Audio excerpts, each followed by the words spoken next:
Okay, bismillahirrahmanirrahim. So, hari ini saya nak share tentang cara-cara nak upload soalan subjektif menggunakan Google Form. Okay, so cikgu buka cikgu punya laman utama dekat Google. So, dah buka, terus tekan yang 9 titik ni. And cikgu pergi dekat Drive. Kemudian, tekan New. Okay, sekejap tunggu keluar Google Form punya tanda baru cikgu tekan. Okay, so ada Google Form kat sini, cikgu tekan Google Form. Okay, done. Okay, step pertama selesai. So, kat sini dah keluar. Okay, so cikgu tukarlah tajuk dia soalan akhir tahun bahasa Arab. Okay, so tukar dia punya cover depan dia untuk nampak lebih menarik. Cikgu tekan dekat choose image. Okay, let's say saya nak just kids, nak comel-comel sikit. Okay, saya nak gambar kereta. Okay, insert. And then cikgu pergi dekat color. Saya suka color yang dark-dark, yang menonjol sikit macam ni. Okay, so saya ambil color ni and then cikgu boleh tekan X. Lepas tu cikgu pergi kat setting. Setting ni penting sekali. Okay, dengan setting ni lah yang akan menentukan kita punya soalan subjektif tu mudah nak check ataupun tak. Okay, so kat sini boleh collect email address, limit to one response tak perlu, edit after submit pun tak perlu sebab nanti anak murid cikgu boleh edit lepas dah hantar. So cikgu ambil see summary chat and tag respond. Okay, dua ni sahaja untuk general. Then presentation cikgu ambil show progress bar, show link to submit, no need, tak perlu. And next quiz, cikgu terus pergi make this a quiz. Okay, jadikan dia sebagai quiz. Okay, immediately after each submission tak perlu, cikgu ambil letter. Maksudnya cikgu akan check selepas dia hantar. Okay, kalau cikgu buat subjektif, baru cikgu ambil yang ini. Tapi sebabkan ini adalah subjektif, tak perlu cikgu ambil letter. Lepas diorang dah hantar, baru kita akan check. Okay, so miss question tak perlu. Biarlah miss question tu biar. Correct answer tak perlu. Point values tu biar. Okay, so dah settle semua ni. Okay, cikgu tekan save. Okay, settle. So dah settle setting untuk semua ni. Okay. So sekarang tajuk pun dah, email pun dah diwajibkan untuk letak. So yang first lepas email letak nama lah. Supaya kita tahu siapa nama dia. Kadang-kadang email tak sama dengan nama kan. So kat sini short answer pun tak apa. Okay, tapi yang ini mesti required.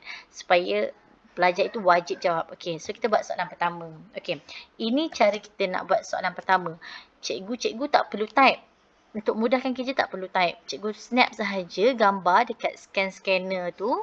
Lepas tu cikgu upload dekat WhatsApp. Katalah kita dah scan, kita dah upload dekat WhatsApp. So kita download daripada WhatsApp. So cikgu tekan. Katalah saya dah download dah daripada WhatsApp kan. Gambar dekat WhatsApp. Saya dah crop siap-siap. Soalan pertama, soalan kedua, soalan ketiga saya dah crop. So saya download daripada yang dah ada dekat dalam komputer lah. Okay, katakan dah ada kat dalam komputer. Okay, soalan ni. Okay, so saya tekan, saya open.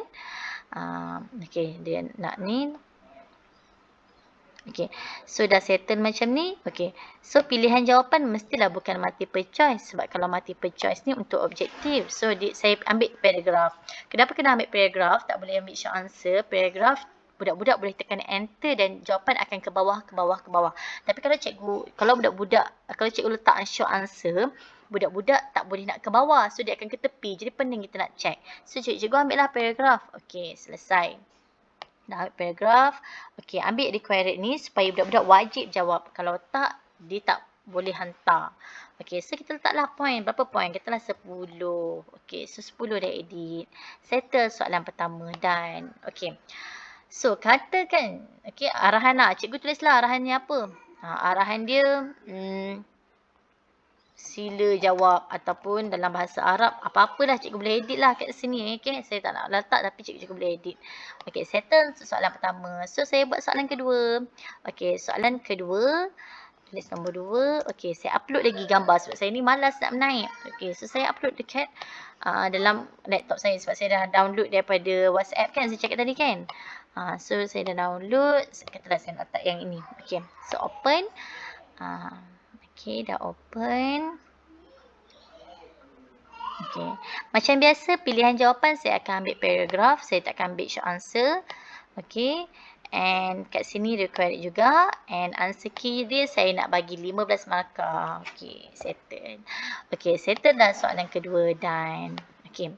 Ini kalau macam saya tak nak tak nak section, so tak perlu letak section lah. Tapi kalau cikgu nak letak section, cikgu add section dekat sini. Okay. So bila add dah tekan, dekat bawah ni ada section yang kedua. So nanti dia akan 3 page yang budak-budak kena jawab. Okay. Contohlah ada section, okay. Section yang kedua, tekan apa? Section kedua, bahagian B. Okay, bahagian B, okay, tekan soalan yang pertama. Okay, soalan yang pertama.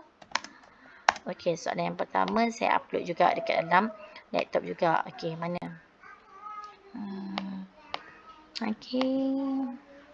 Okay, katalah soalan yang ni. Ni campur-campur lah, ni contoh sahaja. Cikgu boleh buat ikut suka cikgu lah. Saya buat sebagai contoh sahaja. Okay. Okay, dah letak. Macam biasa, saya akan ambil paragraf. Saya tak akan ambil short answer. Lepas tu saya akan require juga supaya budak-budak mesti jawab, and answer key saya akan bagi dekat sini 2 markah. Okay, done. So ada bahagian A, bahagian B. Ada 3 paragraf, ada 3 page yang budak-budak mesti jawab. Okay, done. Katalah ini adalah soalan dia. So cikgu ambil send. Okay, dah settle semua kan? Dia dah save kan? Sebab dia auto save. So cikgu pergi dekat shorten URL ni, cikgu copy sahaja. Okay, settle. Jom kita tengok. Okay. Ini saya nak jawab as student. Saya sebagai pelajar saya nak jawab. Saya nak try jawab. Okay, jom kita tengok. Okay. Kat sini boleh padam lah. Okay. So soalan. Okay. Email address. Nadia Shafi'i@yahoo.com.my. Okay. Nama saya Nadia. Okay. Okay, so katalah saya jawab nombor 1. Apa-apa. Alamak. Saya kena tukar saya punya keyboard kepada bahasa Arab. Okay, saya tukar bahasa Arab. Okay. Okay, so saya jawab lah apa-apa. Okay, nombor 2. Tengok, saya tekan nombor 2, so dia akan ke bawah. Saya tekan nombor 2, dia akan... Alamak.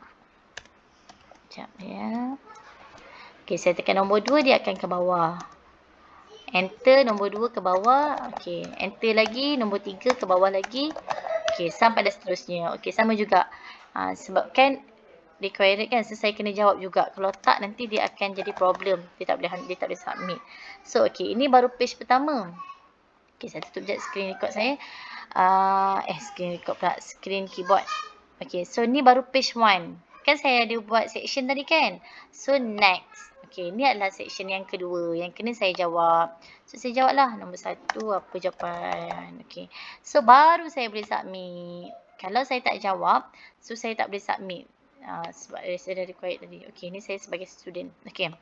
Dah settle. Okay, settle. Jom kita semak pula jawapan yang student kita dah buat. Okay, kita ni balik. Refresh balik. Refresh balik. Saya suka nak share sebab saya rasa mudah untuk kita semak jawapan dekat Google Form untuk soalan subjektif berbanding kita letak gambar. Jadi saya just nak share lah, kalau cikgu nak buat masih sempat lagi, boleh. Okay, kita tekan yang tadi, ini yang baru saya upload tadi. Okay, ini saya check sebagai cikgu lah. Saya pergi dekat respon. Okay, question ni tak perlulah kita pergi dekat respon. So dekat sini kita akan tengok berapa ramai yang dah jawab. Okay, sekejap internet saya agak lambat sikit. Okay, cepat-cepat. Okay, dah respon kan. So ada summary, question and individual. So kita ambil individual. Okay, individual. Okay, kita nampak kan ditulis kat sini. Oh, okay. Kita dah semak jawapan dia. Oh, jawapan dia ialah banyak salah ni. So, kita letak kosong. Okay. Kat sini pun, oh, semua salah ni. Tadi pelajar ni dia bantai je kan. Sikit salah. Okay. So, kita tengok bahagian B. Bahagian B pun salah juga. Kosong. Lepas tu, cikgu jangan... Bila cikgu dah letak markah, automatik dia akan keluar save ni. So, cikgu jangan tekan save lagi. Cikgu semak semua jawapan, baru cikgu tekan save. Bila dia save, dia akan save dekat cikgu punya record ni lah, cikgu punya record ni. Tapi dia tak release score lagi dekat pelajar. So macam mana nak release score? Cikgu tekan release score. Nanti dia akan hantar markah ni kepada pelajar. Okey, nanti dia akan hantar dekat Nadia juga. Send email. Okey, so nanti pelajar dapatlah markah dia. Okey, dah settle. Itu sahaja untuk letakkan soalan subjektif dekat Google Form. Sama je kalau cikgu letak gambar pun, tapi saya rasa lebih mudah kita menanda dekat sini. Kita just semak jawapan macam biasa, kita bagi markah and kita release score. Dah settle. Okey, itu sahaja. Harap bermanfaat. Kalau ada salah silap boleh komen dekat saya punya YouTube channel. Okay, thank you. Daripada saya, Nadia Syafiee.